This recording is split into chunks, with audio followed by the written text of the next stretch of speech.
Good afternoon प्यारे बच्चों, हम लोग क्लास 10 फिजिक्स कर रहे हैं। पिछले वाले वीडियो में हमने अवतल दर्पण द्वारा प्रतिबिंब का बनना सीखा था। इस वीडियो में हम लोग उत्तल दर्पण द्वारा प्रतिबिंब का बनना सीखेंगे। अब देखिए उत्तल दर्पण कैसे बनता है। उत्तल दर्पण का जो परावर्तक पृष्ठ होता है वो बाहर की तरफ क्या होता है बच्चों, उभरा होता है। अब इसका ध्रुव इधर होता है, ये ध्रुव है। अब देखिए इस तरह के किसी गोले से निकला होगा तो इसका वक्रता केंद्र किधर होगा, दर्पण के राइट में, और ये क्या हो जाएगा, फोकस हो जाएगा।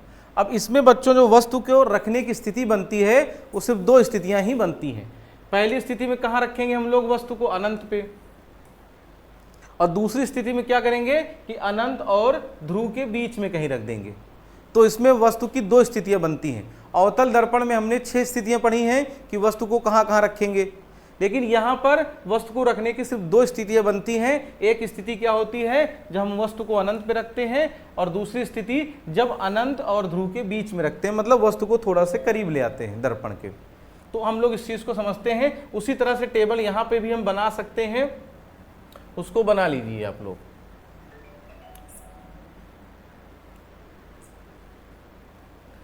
देखिए टेबल में सबसे पहले यहां क्या लिखेंगे, वस्तु की स्थिति, या इसको हम लिख सकते हैं बिंब की स्थिति भी।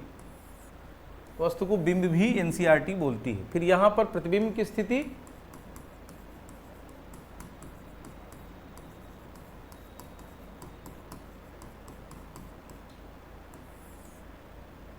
यहां प्रतिबिंब का आकार या साइज,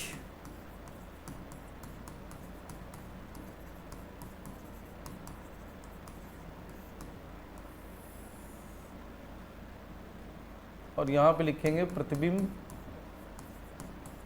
की प्राकृति।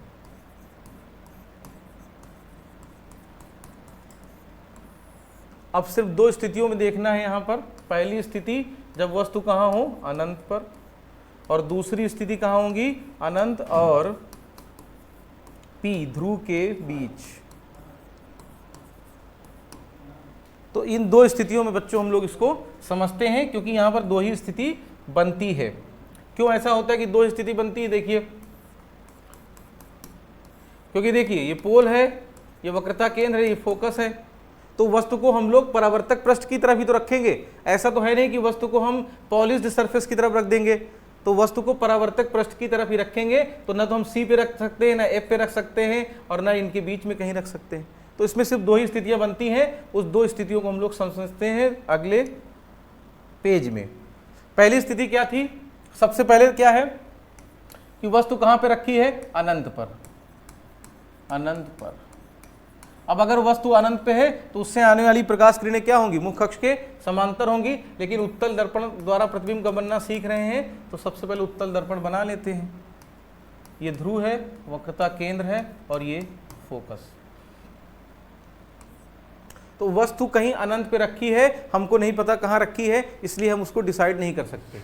लेकिन उससे आने वाली जो प्रकाश किरणें हैं वो मुख्य अक्ष के समांतर होंगी। तो एक प्रकाश किरण ये आ रही है और एक प्रकाश किरण ये आ रही है, मुख्य अक्ष के क्या है, समांतर है। अब उत्तल दर्पण में बच्चों हम लोगों ने रूल पढ़ा था कि अगर मुख्य अक्ष के समांतर प्रकाश किरण आपतित होती है तो परावर्तन के बाद वो ऐसे गुजरती है या ऐसे परावर्तित होती है कि फोकस से दूर जाती हुई प्रतीत होगी। अगर इसको हम पीछे की तरफ बढ़ाएंगे तो ये फोकस से दूर जाती हुई प्रतीत होगी। इसी तरह जो है ये वाली बच्चों क्या होगी कि फोकस से दूर जाती हुई प्रतीत होगी। अब देखिए एक परावर्तित किरण ये है और दूसरी परावर्तित किरण ये है। क्या ये कभी मिल सकती हैं? बिल्कुल नहीं मिल सकती, क्योंकि दोनों की दिशाएं बिल्कुल अलग अलग है, दोनों डाइवर्जेंट हैं, दोनों अलग अलग जा रही हैं। तो सचमुच में ये दोनों परावर्तित किरणें नहीं मिल सकती। तो क्या प्रतिबिंब नहीं बनेगा? प्रतिबिंब तो बनेगा, क्योंकि वस्तु दर्पण के सामने है। तो अगर वास्तविक नहीं बनेगा तो आभासी बनेगा। कैसे? अब अगर कोई व्यक्ति इन दोनों परावर्तित किरणों को देखता है तो उसको ऐसा आभास होगा ये कहीं एफ से आ रही है, ये कहीं एफ से आ रही है, और इसको भी पीछे की तरफ बढ़ाएंगे तो ये कहीं यहां पर। ये दोनों यहाँ पर मिल जाएंगी। तो क्या वास्तव में मिल रही है? नहीं मिल रही। इसको तो हमने पीछे की तरफ क्या किया है, एक्सटेंड किया है, इसको बढ़ाया है। तो कहाँ मिलेंगी बच्चों? फोकस पे मिलेंगी। और क्या वास्तव मिल रही? नहीं मिल रही। तो प्रतिबिंब कैसा बनेगा? आभासी बनेगा। प्रतिबिंब कैसा बनेगा बच्चों? आभासी बनेगा। लेकिन प्रतिबिंब बन कहाँ रहा है? दर्पण के पीछे। कहाँ पर? फोकस पे। तो इस चीज को हम लोग यहाँ पे लिख लेंगे कि प्रतिबिंब की स्थिति क्या होगी? दर्पण के पीछे, फोकस पर। ठीक, उसका आकार क्या होगा? बहुत छोटा है, बिंदु आकार का। किस आकार का है? बिंदु आकार का है, बिंदु आकार का। तो बिंदु आकार का।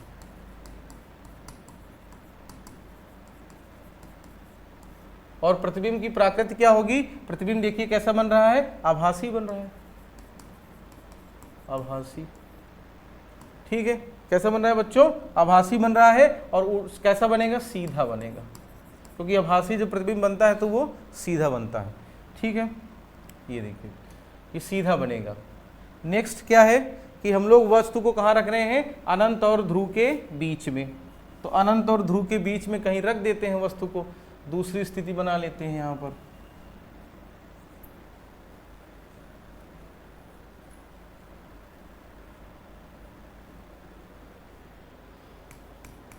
कहाँ रख रहे हैं बच्चों? अनंत और ध्रुव के बीच। ठीक है, सबसे पहले उत्तल दर्पण बना लेंगे। ये ध्रुव होगा, ये वक्रता केंद्र होगा और ये फोकस होगा।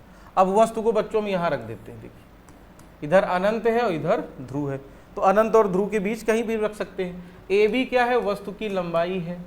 अब इसका प्रतिबिंब बनाना है तो इससे कम से कम कितनी प्रकाश किरणें निकालनी है? 2। एक प्रकाश किरण हमने मुख्य अक्ष के समांतर निकाली, ठीक है, जो कि परावर्तन के बाद ऐसा प्रतीत होगा कि फोकस से दूर जा रही है, कुछ इस तरह से। अगर इसको बढ़ाएंगे तो फोकस की तरफ आएगी। ठीक है, दूसरी प्रकाश किरण को कहाँ से निकालें? देखिए दूसरी प्रकाश किरण को हम ऐसे निकालते हैं कि वो फोकस की तरफ जाए, मतलब वो फोकस की तरफ अप्रोच कर रही हो। तो हमको पता है कि अगर फोकस की तरफ जाती है तो परावर्तन के बाद मुख्य अक्ष के समांतर हो जाती है।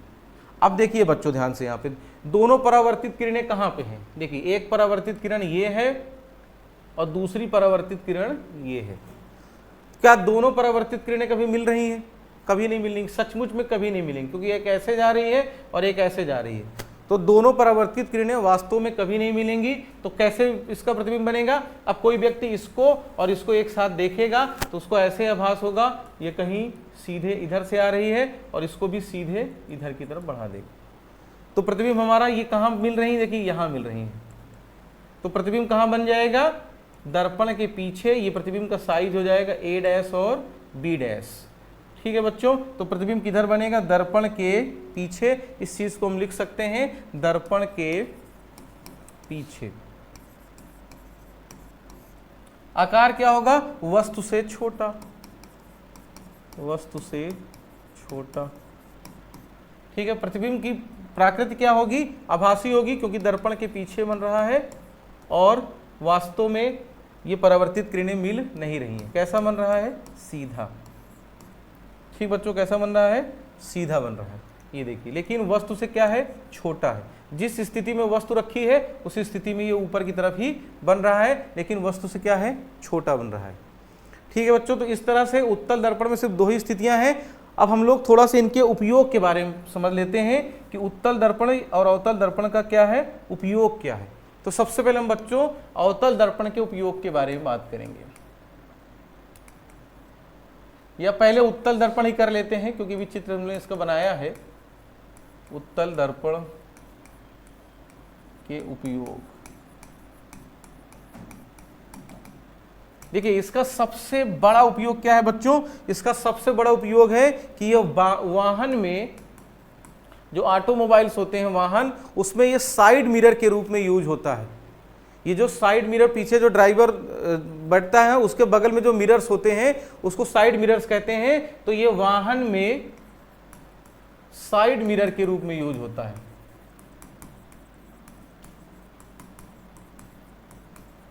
क्यों यूज होता है? देखिए देखिए ये हमारे पास उत्तल दर्पण है।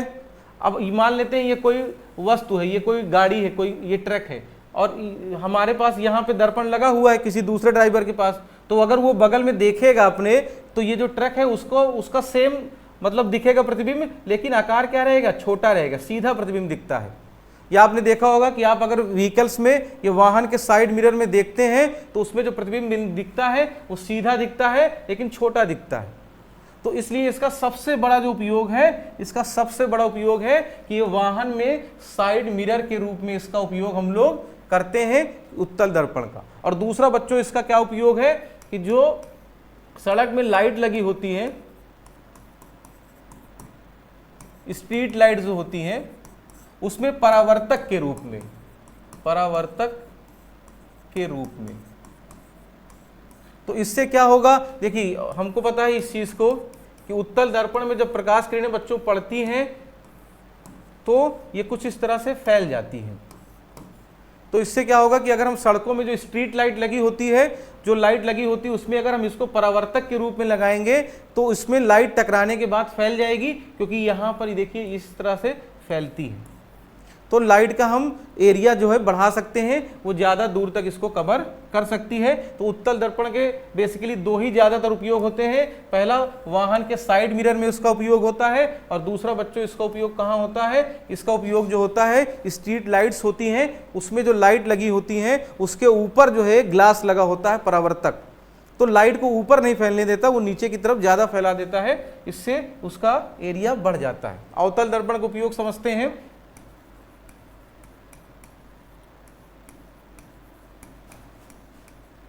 के उपयोग, देखिए अवतल दर्पण का जो बच्चों सबसे पहला उपयोग होता है कि अवतल दर्पण क्या करता है, ये वस्तु का बड़ा प्रतिबिंब और वास्तविक दिखाता है। तो अवतल दर्पण का जो उपयोग होता है वो दाढ़ी बनाने वाले जो मिरर होते हैं, सेविंग मिरर जो होते हैं, सेविंग मिरर्स, उसमें इसका उपयोग होता है। जो दाढ़ी बनाने वाले मिरर्स होते हैं उसमें इसका उपयोग होता है, क्योंकि ये वस्तु का बड़ा प्रतिबिंब दिखाता है और सीधा उसमें दिखाएगा। ठीक है, तो पहला उपयोग क्या होगा, सेविंग मिरर्स में। दूसरा उपयोग इसका बच्चों कहाँ हो जाता है, सोलर भट्टी में। सोलर भट्टी में क्या होता है, इसका उपयोग होता है। कैसे होता है, देखिए ये है अवतल दर्पण। अब अवतल दर्पण में बच्चों अगर प्रकाश किरणें समांतर आ रही हैं, बहुत सारी किरणें हैं समांतर आ रही हैं, तो वो कहाँ से सब गुजरती हैं, फोकस, हमको पता है इस सारी फोकस से गुजरेंगी। तो इससे फायदा क्या होगा कि हम अनंत से आने वाली या सूर्य से आने वाली जो प्रकाश किरणें हैं उसको एक ही जगह पर केंद्रित कर सकते हैं। तो जब एक जगह हम सारी प्रकाश किरणों को केंद्रित कर देंगे तो यहाँ का टेम्परेचर क्या हो जाएगा, बढ़ जाएगा। तो सोलर भट्टी में इसका उपयोग होता है। क्यों होता है, क्योंकि ये प्रकाश किरणों को केंद्रित कर देता है। तो जब केंद्रित कर देगा तो किसी पॉइंट पे क्या होगा, किसी पॉइंट पे टेम्परेचर जो होता है वो बहुत एक्सेसिव इंक्रीज हो जाता है, ज़्यादा इंक्रीज हो जाता है। और तीसरा उपयोग इसका कहाँ होता है, इसका तीसरा उपयोग होता है मेडिकल में। जो डेंटिस्ट होते हैं, जो दांतों के डॉक्टर होते हैं, वो क्या करते हैं, वो थोड़ा छोटा से दर्पण होता है, उसको मुंह में डाल के जो दांत होता है उसका बड़ा इमेज देख सकते हैं। तो थोड़ा सा बड़ा इमेज देखने के लिए भी इसका उपयोग होता है। कहाँ होगा, मेडिकल में। मेडिकल में इसका उपयोग होगा, जो डेंटिस्ट होते हैं ये उसका उपयोग करते हैं। ठीक है बच्चों, तो इस तरह से अवतल दर्पण के ये उपयोग होते हैं। 3 उपयोग होते हैं जो मेनली उसको हम लोग समझते हैं। ठीक बच्चों, तो इस तरह हम लोगों ने अवतल दर्पण और उत्तल दर्पण द्वारा प्रतिबिंब का बनना सीखा, इसके उपयोग सीखे हैं। नेक्स्ट स्लाइड में हम लोग कंटिन्यू करेंगे। तब तक थैंक यू।